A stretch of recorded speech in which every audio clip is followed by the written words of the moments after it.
a man finally meets the love of his life, only to discover that she's his long-lost sister. In Indiana, Gilly Noble drives up to a chicken farm, where he sets down a cage with a cat inside and opens one of its doors. Soon enough, the stray cat from the farm approaches the other cat and gets trapped in the cage. After this, he heads back to the animal shelter where he works. There he discovers that the stray cat has a name tag identifying him as Ringo. Later, his boss Larry asks him to join his family for dinner to appease his wife, who's angry at him since he missed her birthday dinner last night. Gilly suggests giving his wife a puppy, but the man insists on bringing him. With no choice, Gilly joins his boss's family for dinner, but things get awkward quickly as the couple and their kids argue. The next day, Larry and Gilly head to the diner as the former complains about his family. Concerned, Gilly advises his boss to see a therapist, but the man doesn't take this seriously. Just then, their friend Stuart shows off his odd haircut, claiming that it was done by the most beautiful woman on earth.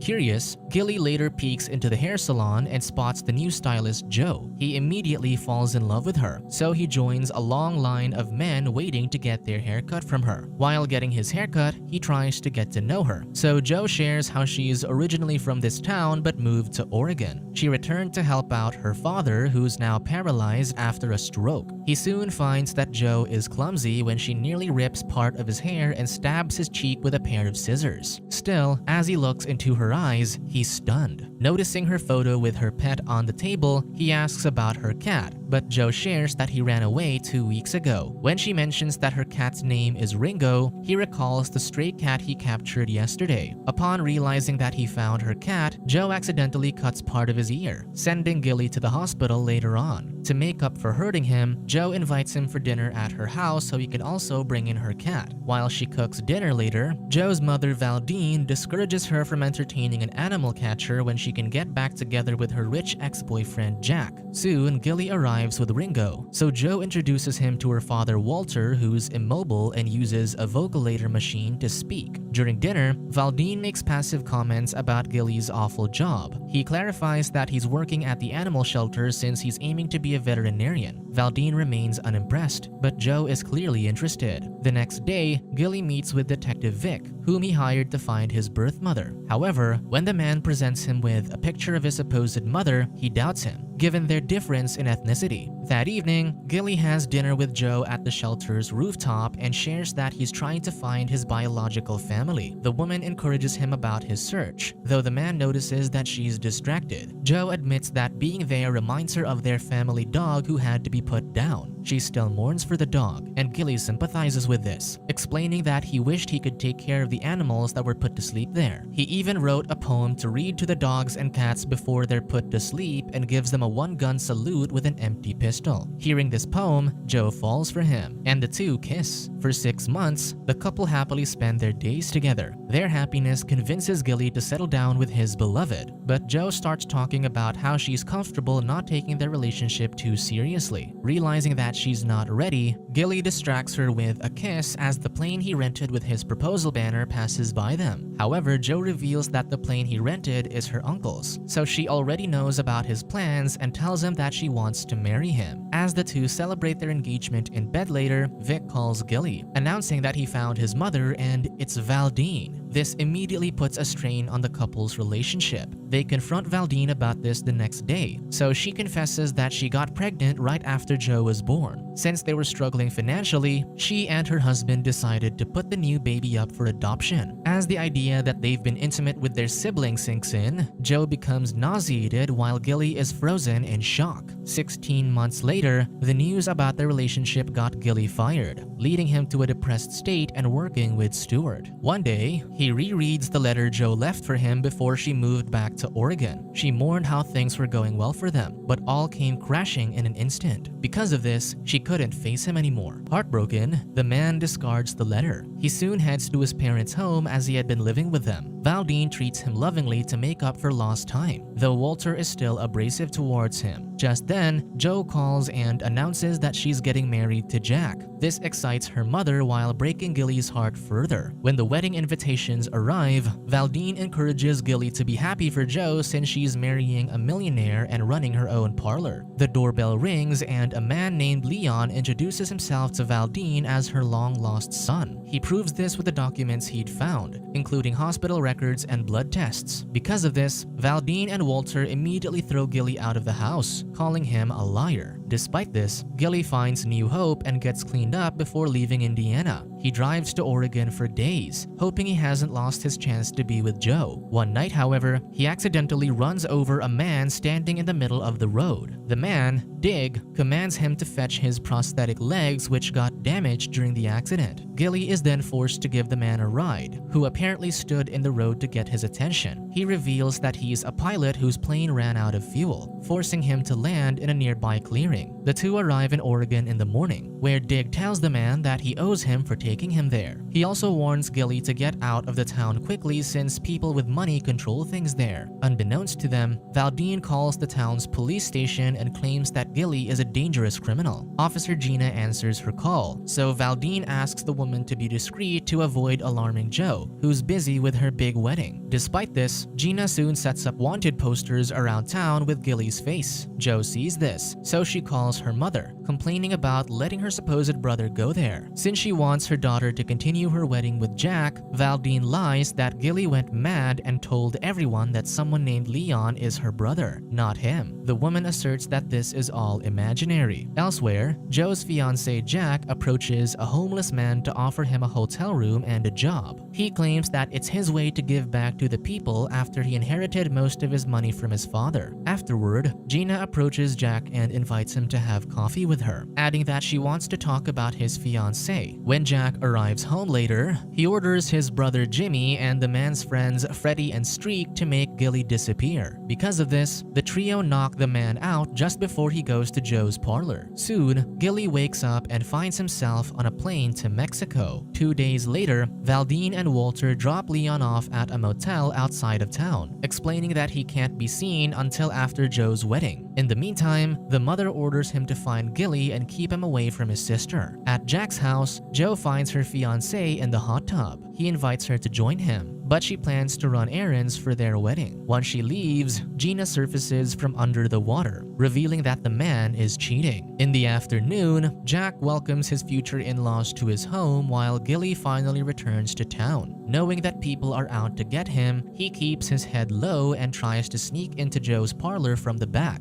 However, another worker recognizes him from the wanted posters, so Gilly leaves. Using discarded hair from the parlor's garbage bin, he disguises himself before heading to a pub. There, he finds Dig and asks him for help in finding his truck, which he left behind when he got abducted. However, the pilot reveals that his truck was destroyed during a charity event that Jack held. Giving up on his vehicle, Gilly then asks Dig to help him stop Joe from marrying Jack. But the man and the other patrons defend that the rich guy is a good person. He even insists that Joe is lucky to be marrying him, so Gilly should let her go. The next day, Joe's co-worker calls her to inform her that Gilly was there. Because of this, the woman searches for him. She finds him heading out of town, so she picks him up. Joe quickly tells him that they can't be together, and when Gilly recalls Dig's words to him, he accepts that he has to let her go. The woman soon drops him off at the bus station, and the heartbroken man tells her he loves her before exiting the vehicle. Regretfully, she utters that she loves him too, then drives away in tears. While Gilly waits to get on a bus, a young man snatches his ticket, forcing him to chase after him. The kid leads him to a secluded garage, where Dig meets with the heartbroken man. With no one to eavesdrop on them this time, the pilot finally reveals that Jack is evil. He takes the man to his house, where Dig explains that Jack inherited millions from his father and has been making more money by growing illegal plants. Jack ensures that the police will never investigate their town by keeping the residents here happy, hence his charitable facade. Most people are also under his payroll, while the rest are scared to go against him. With that in mind, Gilly insists on saving Joe from him. Before they can plan something, Jimmy and his friends arrive. The thugs take Gilly into the woods to beat him up, but Jimmy accidentally hits Streak instead. This allows their captive to escape into the river. The next day, Gilly and Dig prepare a banner to tell Joe that the former is not her brother. They then set off using Dig's plane, unaware that a branch rips the word "not" from the banner. Because of this, when they fly the banner over Joe's house, the woman is convinced that the man is troubled. The two soon land the plane, but police officers officers immediately arrest Gilly and admit him to a psychiatric facility. During his stay, he finds that Streak is also there after suffering the head injury from Jimmy. However, the thug thinks that Gilly was the one who hit him. He then tries to sell him the Polaroids that Jimmy took of Joe, but Gilly takes them, appalled that they took pictures of his beloved without her knowing. This leads Streak to tackle him, and the fight gets Gilly put into isolation. To his surprise, Dig breaks into his padded room to rescue him. As they drive back into town, a car passes them, and Gilly recognizes the driver as Leon. They follow the man and discover that he's staying at the motel. With only 3 hours before Joe's wedding, Dig orders Gilly to take the woman there to let her meet her real brother and clear things up.